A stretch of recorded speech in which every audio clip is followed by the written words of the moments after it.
Welcome to Planet Earth 4, where the Kingfisher is dancing on the slow patrol bow line. Come back. Come back. Right, the resin and fiberglass is obviously all set nicely. I've got to trim it up slightly, which I knew I was having to do, but I just wanted to make sure that I got a decent seam right at the top.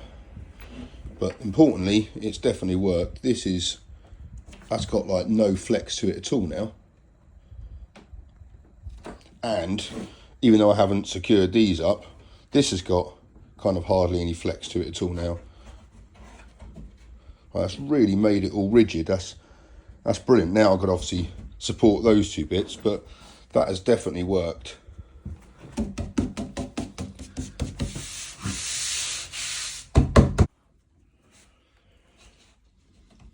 Right, I'm going to trim that up in a minute, but I'm happy with that. That's much more rigid. I could put on some more sheets of fiberglass. I don't really know kind of where to stop. That's certainly helped. I mean, that's kind of pretty good. This one here, by comparison, look at this. Look how kind of wavy and flexible that is. So I've really got to do another coat on this lot here, and then that one there, which is equally as flexible. So I'm going to get that lot done, and then get myself to the fiberglass shop in Brentford. Right, this has been burning now. What's it now? It's now Tuesday lunchtime, and this was lit kind of Saturday lunchtime. So it's had 3 days of running. It's been at the lowest setting pretty much the whole time.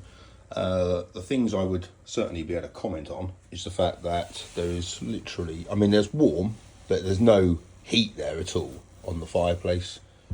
It's all the way around there. So it's pretty cool down there. Actually, that's as cold as that is there. So there's a little bit of warmth around there. Tiny little bit of warmth there, but nothing much at all. So that's all fine. Up the wall, to the distance there between the flue. Again, on the lowest setting, there's been hardly any heat there. And on the roof or ceiling lining, obviously the steel there is warm, but like nothing really.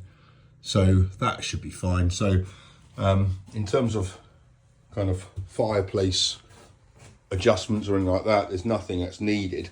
I was contemplating putting a stainless steel backing up there and then going on to kind of to marry up with that. Like I've done on Slow Patrol, but that's just not needed. The flue on Slow Patrol gets a lot hotter than this one does. And in terms of roof lining, I think I'm just going to be going about my normal plan with this. I've got a decorative ring to put on there. So, and as I said, once the stove's been cooled down and it's all, you know, it's all nice and cold, I can dismantle the flue quite easily. Well, so Paul says. But basically, I think I unscrew those two screws there, which holds that to the hearth. Disconnect the kind of, just twiddle the flue back. It's not even connected in really in any other way. It's just kind of held in by friction. So kind of twiddle that back, lean the thing forward a bit, twiddle it off there, and the flue comes out. That's what I've been told. So that'll be something to check and try when I come to put my ceiling lining in, which is going to be pretty soon.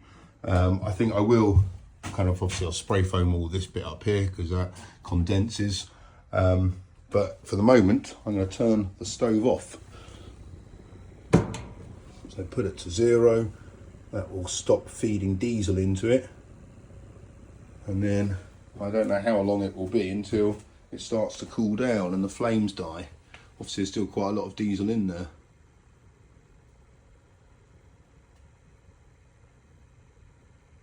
I've just heard, I think I've heard that pin drop because when it stops to recognise a flame in there, that red pin, I think, flicks up.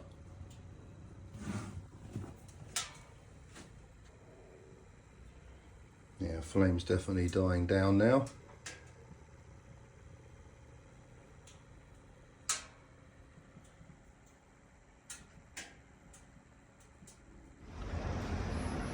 I'm in Brentford. The fiberglass shop was there. It's now closed down and has relocated to the rear of the shop. They've got a few planning issues at the moment, so they can't actually trade as a shop, but I've been reliably informed he's in there. I'd like to thank Cheryl and Mark and Brian Clark for donating some money on Buy Me a Coffee, but I'm going to actually use it for resin and fiberglass. Cheers, guys. So inside the stove, there is some sediment at the bottom there, little bits of crud. I have poked that through. There she comes. So just to make sure that the hole that diesel comes through is nice and clear, and I've pulled that out by about 4 inches like Paul said. So I'm now going to turn the diesel on to like 2, drop a fire lighter in there, and then put the cage back in. Okay, there's the fire lighter. Put the cage back in. Yeah, there's the cage back in. Close that. Yeah, I can definitely see the flame there. Bit of condensation forming on the glass. That's totally normal. Push the red button.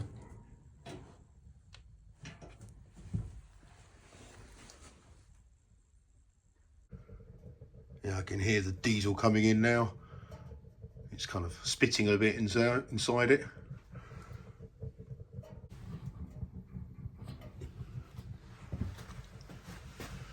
There we go. Flameage. Right. Fan on. Let's do some resin.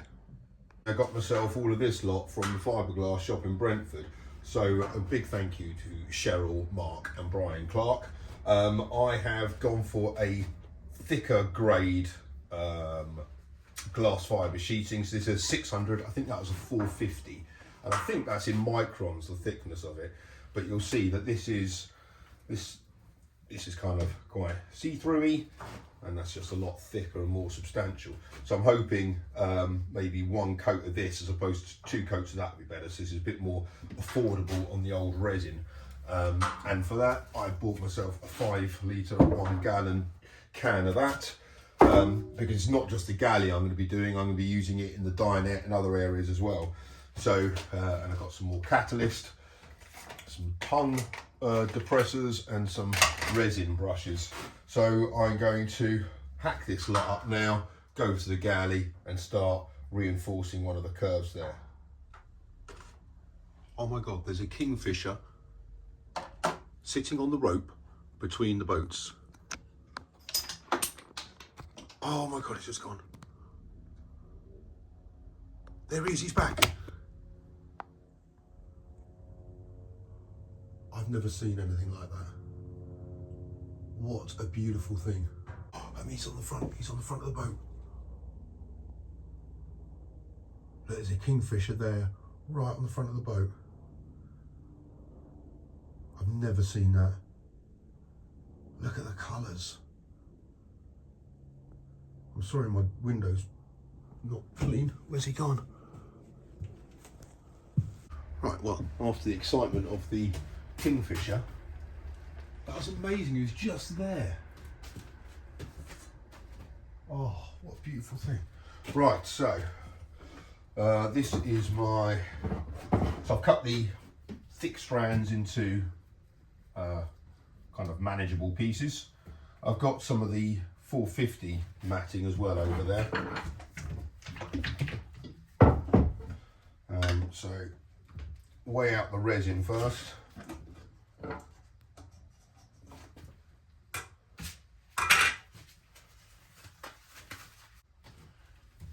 Right, I'm going to use 100 grams of resin this time.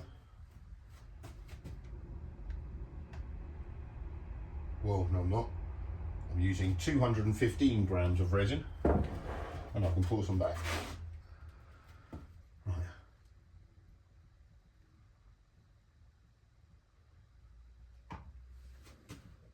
$155. Actually, that'll do.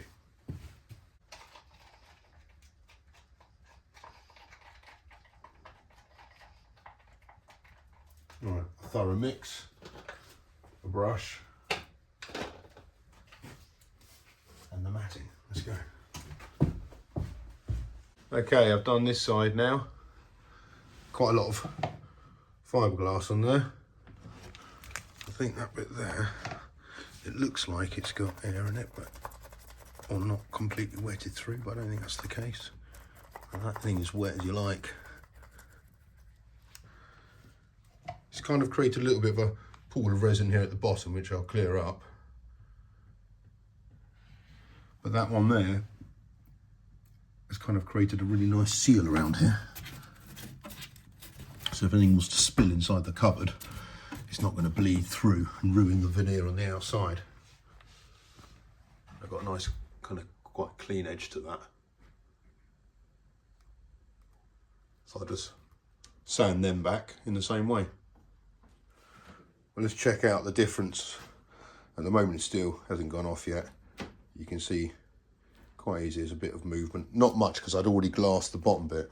But on this side here, where there's only one sheet, there's none to that now.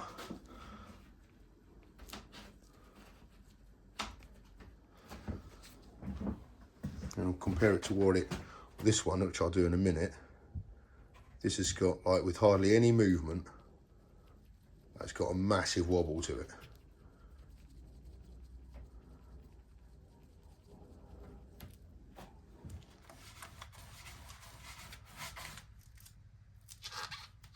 The resin and hardener alone, what I've seen on the other bits is that it definitely makes it stronger and tougher, a bit more rigid. But obviously it's the fiberglass which gives it the meat.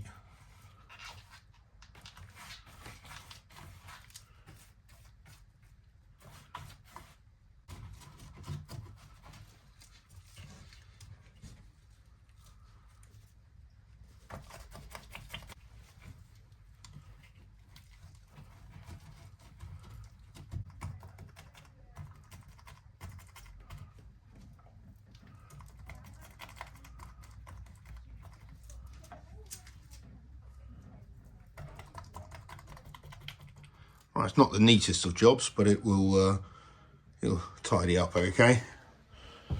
So I've left some strands at the top so I can file it down nicely.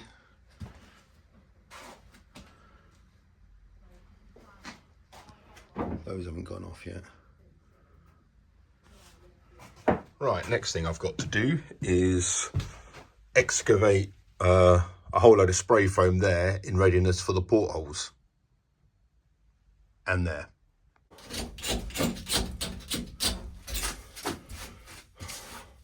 Right, well that's most of the spray foam gone for this porthole window here. I just need to, I'm going to get my process for tomorrow is going to be to stitch drill it. So a whole load of holes around there and then go through it with the jigsaw.